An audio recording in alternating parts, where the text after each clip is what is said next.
Salut à tous et à toutes et bienvenue dans cette nouvelle vidéo. Aujourd'hui on se retrouve pour parler de l'épisode 4 de la série Andor. Après une introduction qui mettait vraiment le ton pour une série bien plus sombre et mature, j'avais vraiment hâte de voir la suite. Alors, que vaut ce quatrième épisode? Je dois dire que mon avis est vraiment globalement positif sur ce nouvel épisode. On nous est introduit à de nouveaux personnages que j'ai beaucoup aimé découvrir. On sent qu'une nouvelle intrigue se met en préparation et qu'elle promet du lourd. Après, comme dans les 3 premiers épisodes, le rythme reste assez long.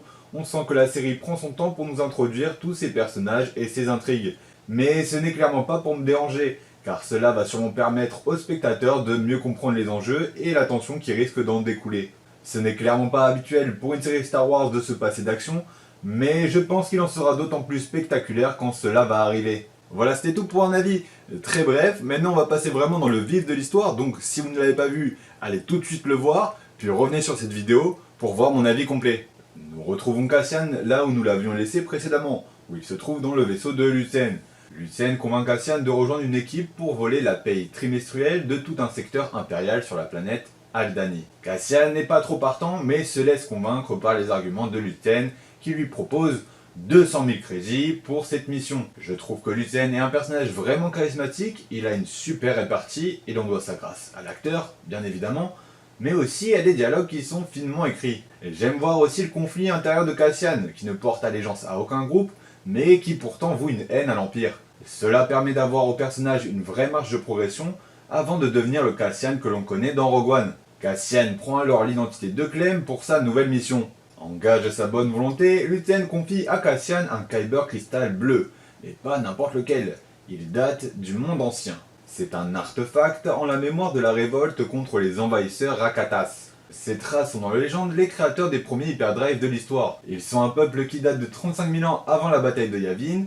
Il était un peuple qui était très sensible à la force et qui n'hésitait pas à utiliser le côté obscur pour réduire d'autres planètes en esclavage. Nous sommes introduits alors à Vel, la leaduse rebelle en charge de la mission. Elle n'est clairement pas contente de l'arrivée soudaine de Cassian car il n'était pas prévu dans les plans, et que celui-ci fait office de mercenaire. Il ne fait donc pas ça pour la rébellion mais pour l'appât du gain. Luthen n'hésite pas à la recadrer assez rapidement et lui explique qu'elle n'a pas le choix. J'aime beaucoup l'idée que Cassian n'est pas forcément bien vu du fait qu'il n'a pas de réelle motivation pour défendre la cause. Le mettre face à d'autres qui le font de leur propre altruisme risque de profondément changer son point de vue. Cassian et Vel se dirigent alors vers le camp où se trouve le reste du groupe rebelle. Sur le chemin, 2 chasseurs débarquent alors et nos 2 protagonistes se cachent derrière un rocher. J'aime beaucoup comment la série prend son temps pour nous introduire petit à petit les éléments qui marquent vraiment l'identité Star Wars. Je sens que cela mène très clairement vers un build-up. Cassian et Vel arrivent finalement à rejoindre le reste de l'équipe et ceux-ci n'apprécient clairement pas le venu de Cassian qui vient chambouler leur plan au dernier moment. J'ai cette impression que certains de ces personnages vont mourir, sûrement lors d'un sacrifice héroïque, ce qui peut-être inspirera Cassian à rejoindre une cause qui le dépasse. Les rebelles finissent par lui expliquer leur stratégie et leur couverture pour réussir à s'échapper vivant. Andor se fait finalement convaincre par leur plan et il est enfin prêt à passer à l'action. Dans une autre intrigue, nous nous retrouvons sur la capitale de la galaxie et l'une de mes planètes favorites, Coruscant. Je suis vraiment content de retrouver cette planète qui a tant d'histoire et qui pourtant a été très brièvement utilisée dernièrement. Ça fait donc vraiment plaisir de retrouver cette planète au cœur de l'intrigue, bien qu'on la retrouve dans un design bien plus sobre et rigide dû au passage de l'Empire. Nous sommes alors introduits à un nouveau personnage, celui de Dedra Meero, qui rejoint le bureau de la sécurité impériale, la BSI, qui correspond à ceux qui sont chargés de la sécurité des territoires impériaux. L'agent Kallus de Star Wars Rebels en faisait partie, et cela fait donc 2 fois que je fais allusion à ce personnage dans ces reviews. Et je me dis que très clairement une apparition pourrait avoir lieu vu la période durant laquelle se déroule la série. J'ai beaucoup aimé cette introduction de personnage car elle nous permet de voir les dessous de Star Wars, pour mieux comprendre comment fonctionne l'Empire et qu'est-ce que c'est d'y travailler. On sent que leur leader, le Major Partagaz, est très autoritaire, ce qui n'est pas sans rappeler le Grand Moff Tarkin. Scarif est aussi mentionné et je me dis qu'il serait donc fort probable qu'on y voit les débuts d'installation de l'Empire. Plus tard, nous retrouvons Dedra qui enquête sur le module Starpass des derniers épisodes. Dedra a clairement un passif avec cet objet et elle compte le retrouver car selon elle, les rebelles pourraient s'en servir à leur avantage. Celle-ci fait alors la demande du dossier Ferrix à Blevin, un autre agent du BSI, dans le but d'avoir plus d'informations sur le module. Celui-ci refuse sa demande et la remet en place. Elle décide alors d'en parler directement au Major Partagaz. Mais malheureusement pour elle, tout ne se passe pas comme prévu.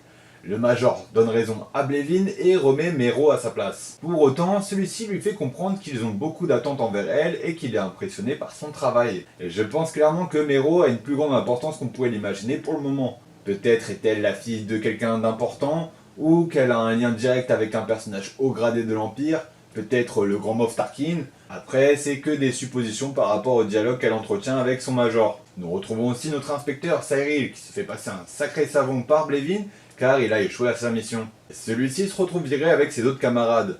Il se rend alors chez sa mère car après avoir perdu son emploi, le mec a clairement plus le choix. Et j'aime beaucoup cette simple scène dans l'ascenseur qui descend. Cela permet de faire comprendre métaphoriquement que Cyril redescend les échelons et qu'il se retrouve alors à un niveau plus précaire. J'aime beaucoup comment cette série se sert de ses décors et de sa mise en scène pour nous faire appuyer son propos. Je pense très clairement qu'on n'a pas fini avec ce personnage.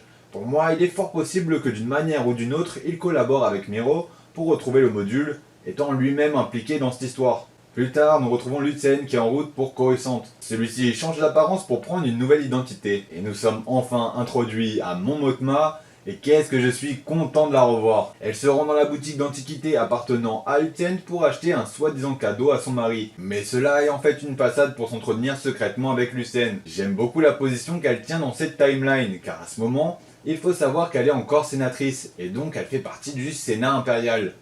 On comprend donc la situation de risque dans laquelle elle se trouve car elle finance les projets de la rébellion en douce de l'Empire. Et celle-ci a l'air d'être fortement surveillée. Elle explique à Lutsen qu'elle a une nouvelle recrue, ce qui agace pas mal notre rebelle. Et je me demande clairement de qui il peut s'agir. Je trouverais ça vraiment ouf s'il s'agirait de Bail Organa, car il doit bien intervenir un moment dans le développement de la rébellion. Leur jeu d'acteur est très convaincant, j'aime beaucoup leur façon de jouer ce double jeu. Il faut savoir aussi que cette scène se passant dans une boutique d'antiquité, il s'y trouve plein d'easter eggs. Pour commencer, nous avons le casque de Starkiller, qui provient du très connu jeu vidéo Star Wars Le Pouvoir de la Force, qui n'est plus canon malheureusement. A savoir que cette version du casque n'était pas canon non plus à l'époque, faisant partie de la fin alternative du jeu, où vous tuez Vador pour prendre sa place d'apprenti auprès de l'empereur. Nous avons ensuite les trois pierres qui représentent le père, la fille et le fils, qui sont des entités représentatives des différents aspects de la force. La fille étant le côté clair, le père le centre, et le fils le côté obscur. Ils sont vus pour la première fois dans Star Wars The Clone Wars dans l'arc de Mortis, puis ils sont de nouveau visibles sur une murale dans Star Wars Rebels. On y voit aussi une armure mandalorienne, il y a aussi un bouclier Gungan visible dans la menace fantôme, on y voit aussi un Calicori, un artefact Twi'lek qui représente plusieurs générations d'une même famille, visible pour la première fois dans Star Wars Rebels. On peut voir aussi deux artefacts Wookiee, un casque ainsi qu'un clairon. Il y a en plus de ça une référence à Indiana Jones avec ce lasso dans la carbonite. Mais aussi on peut voir le masque d'un Keldor, la même race que Plo Koon, bien que ce soit clairement pas le sien vu comment il a péri. Et pour finir, nous avons aussi deux holocrons, un Jedi et l'autre Sith. Nous retrouvons alors Mon Mothma qui rentre chez elle. Elle y retrouve son mari qui lui prévient qu'un dîner a lieu le soir même. Et la liste des invités ne fait clairement pas plaisir à Mon Mothma, pour des raisons bien valables. Car parmi ces invités se trouve Ars Dangor, un conseiller proche de l'empereur Palpatine, mais aussi nul autre que Sly Moore, que vous connaissez sûrement car elle est visible dans les films toujours auprès de Palpatine. Celle-ci servait comme aide administrative et conseillère pour ce dernier. Elle a un rôle aussi très important dans le comics Dark Vador de Charles Soule. J'ai vraiment hâte de voir ce que ça va donner ce dîner et toute la tension qui va s'en dégager. Voilà, c'était tout pour l'analyse de ce 4ème épisode. Après, je pense très clairement que certains vont commencer à décrocher parce que la narration est assez longue et qu'elle présente peu d'action, mais pour moi, c'est vraiment pas quelque chose qui me dérange. Après, bien sûr, je pense que moi-même, j'aurais kiffé binge-watcher cette série, mais au final, je suis vraiment content d'avoir mon petit contenu Star Wars chaque semaine. Je sens qu'il faut rester patient et que très bientôt les choses vont évoluer vers des enjeux beaucoup plus gros. Voilà, c'était tout pour cette vidéo, j'espère que vous l'avez apprécié. Si c'est le cas, n'hésitez pas à mettre un j'aime pour m'encourager, aussi à commenter si vous avez des questions ou des réactions sur le sujet de la vidéo. On se retrouve très bientôt, à plus et que la force soit avec vous.